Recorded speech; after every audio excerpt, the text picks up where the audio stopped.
की खेती की है? मैं उड़दा ले हैं, उड़दा 9 एकड़ में उड़दा बिया था। बचा है उड़दा, खत्म हो गया? बिल्कुल कट गया था पूरा। 9,000 10,000 लग गए कटाई में, और जाके तब बिल्कुल 2 दिन हो गए उल्ट तो पलट, तो फिर पानी गिरो तो बिल्कुल सड़ गया, बिल्कुल नष्ट हो गया। लड़का 2 दिन से दिमाग खराब हो गया है, वो सो रहा है, बिल्कुल जगह ही नहीं रहा हुआ। नमस्कार, आप देख रहे हैं आज़ाद समाचार।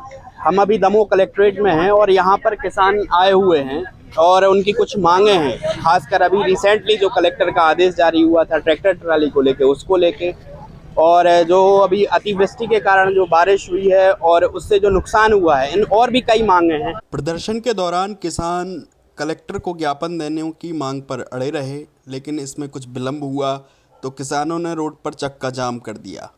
हालांकि कुछ समय बाद कलेक्टर खुद ज्ञापन लेने पहुंचे। भारतीय किसान संघ 15 सितंबर को पूरे प्रदेश व्यापी ज्ञापन सौंपता है। हम लोग यहाँ अतिवृष्टि से जो फसलों में नुकसान हुआ है, उड़द मूंग की फसल है, अरहर की फसल है, पूरी तरह से चौपट हो चुकी है, उसका ज्ञापन सौंपने महोदय जी को आए थे। महोदय जी को आने में काफ़ी समय लग गया, 1-1.5 घंटे से हम लोग यहाँ बैठे हुए हैं। महोदय जी आ नहीं रहे थे, मजबूरन हम लोगों को रोड पर जाना पड़ा कलेक्टर महोदय जी को। तब जाकर जब हम लोग रोड पर गए, तब जो वो बाहर आए, अब आकर उनको ज्ञापन सौंपा और हमारी की विशेष तौर से मांगे थी वो हमने कलेक्टर महोदय को बताई, अवगत कराई। क्या कहा कलेक्टर? कलेक्टर महोदय ने बोला है कि जल्द से जल्द उड़द मूंग में जो नुकसान हुआ उसका तुरंत पटवारी तहसीलदार जी को आदेश दिए गए हैं, सर्वे तत्काल करवाए जाएंगे जो भी नुकसान हुआ है। आज की जो हमारा जो कार्यक्रम था धरना का, प्रदर्शन का और ज्ञापन का, ये पूरे देश में 15 सितंबर को हम भारतीय किसान संघ के लोग मनाते हैं और हर तहसील केंद्र पर भी ज्ञापन देते हैं। इसमें 3 तरह के ज्ञापन होते हैं। पहला ज्ञापन प्रधानमंत्री के नाम से होता है, जिसमें हमारी राष्ट्रीय स्तर की जो समस्याएं होती हैं वो सारी समस्याएं उसमें जोड़ करके और प्रधानमंत्री के नाम से पहला ज्ञापन दिया जाता है। दूसरा ज्ञापन मुख्यमंत्री के नाम से होता है, जिसमें हमारी जो स्टेट की पूरी समस्याएं हैं, हमारे राज्य में जो कॉमन ऐसी प्रॉब्लम्स है उनकी समस्याएं मुख्यमंत्री को देते हैं। और एक जो ज्ञापन है वो हमारे कलेक्टर महोदय को दिया जाता है, जिसमें हमारे जिले की समस्याएं होती हैं और उन लोगों को प्रमुखता से उन समस्याओं को उभार करके हम कलेक्टर को ज्ञापन देते हैं। इस बार का हमारा जो मुख्य रूप से विषय था, वो विषय था हमारी जो फसलें हैं खरीफ की, चाहे उड़द हो, मूंग हो, धान हो, ज्वार हो, बाजरा हो, मक्का हो, ये सारी फसलों को बहुत ज़्यादा नुकसान हुआ है, जिसके कारण किसान आज बहुत बड़ी परेशानी में जाने वाला है। तो इनका विधिवत सर्वे करवा करके और मुआवजा का वितरण हो, और जहां अत्यधिक नुकसान हुआ है वहां सरकार भी किसानों के लिए कुछ मुआवजा दे, ऐसी हम लोगों ने मांग रखी हुई है। एक और विशेष मांग थी, एक दुर्घटना हुई है जिसमें ट्रैक्टर में कुछ मजदूर बैठे हुए थे और किसी बस ने आकर उसको टक्कर मार दी, जिसके कारण प्रशासन ने ट्रैक्टर में मजदूर ढोने को ही प्रतिबंधित कर दिया। उस विषय को भी प्रमुखता से हम लोगों ने उठाया है। इसी विषय को लेकर के आज का ये कार्यक्रम था।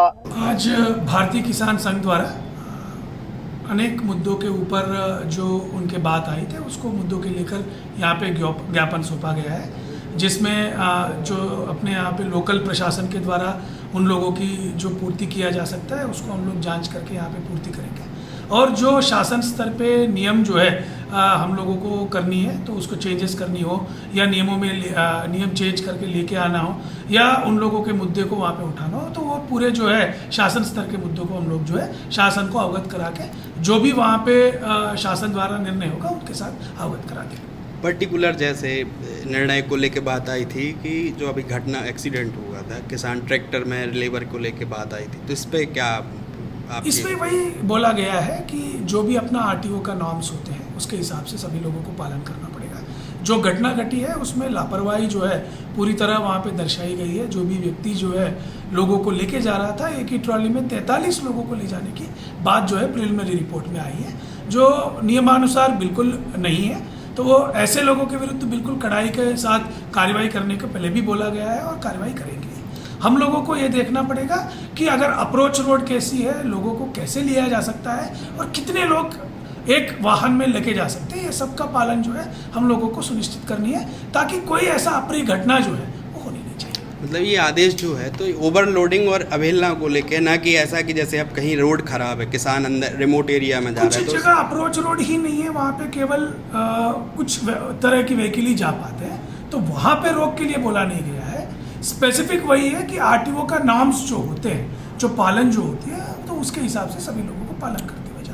तो एक दादा भी आए हैं, उनसे भी हम बात करते हैं। बताइए दादा, क्या करते हैं, काय की खेती की है आप? मैं उड़दा ले हैं, उड़दा 9 एकड़ में उड़दा बिया था। बचा है उड़दा, खत्म हो गया? बिल्कुल कट गया था पूरा।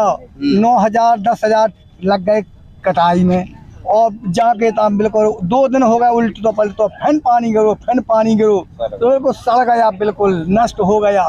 लड़का 2 दिन से दिमाग खराब हो गया है, वो सो रहा है, बिल्कुल जगह ही नहीं रहा हुआ। तो फिर आप क्या चाहते हैं सरकार से? हम तो चाहते हैं साहब, हमारी कटाई मटाई जैसे कसू थोड़ी बहुत राहत मिल जाए आपके द्वारा, मुआवजा मिल जाए, मुआवजा मिल जाए कुछ हमें, तो हम अपनी जगह मगाओ कर ले। ये थे हमारे साथ किसान, इन्होंने अपनी पीड़ा बता दी, अपनी समस्या बता दी। आप कलेक्टर जी को, जो कलेक्टर चैतन्य जी हैं, उनको भी अपनी समस्या अवगत करा चुके हैं। अब ये बात आखिर ये है कि नुकसान इतना हुआ है अतिवृष्टि में, अब सर्वे चालू हो रहा है।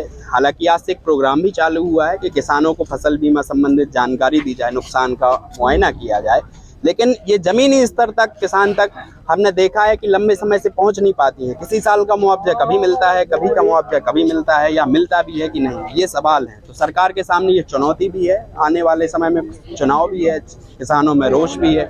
देखते हैं इनकी आवाज़ पहुंच पाती है कि नहीं। फिलहाल जुड़े रहिए।